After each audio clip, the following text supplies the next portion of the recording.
काली अंबेडकर जयंती के मौका में रायपुर में होही सांस्कृतिक कार्यक्रम। प्रदेश में डॉक्टर बाबा साहेब भीमराव अम्बेडकर के जयंती काली मनाया जाही। एखर बर सार्वजनिक जयंती समारोह समिति डहर ले बड़े पैमाना पर तैयारी करे जाथे। समारोह समिति के संयोजक भोजराज गौर खेड़े है पत्रकार वार्ता में बताइन कि 3 दिन के कार्यक्रम में कतकुन किस्म के सांस्कृतिक कार्यक्रम होया है। 12 अप्रैल के काली बौद्ध महिला सम्मेलन के आयोजन करेगिस।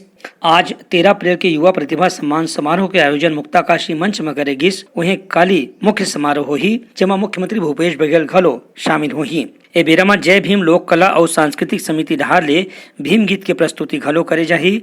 एमा मुख्य अतिथि मुख्यमंत्री भूपेश बघेल के संगे संग राज्य सरकार के और दूसर मंत्री मन घलो शामिल होया हैं। डॉक्टर बाबा साहब भीमराव अम्बेडकर जी की 132वीं जयंती है। ये हम लोग रायपुर में बड़े धूमधाम से मना रहे हैं और इसका शुभारंभ 9 तारीख से हुआ है। ब्यूरो रिपोर्ट उत्तलंघा न्यूज।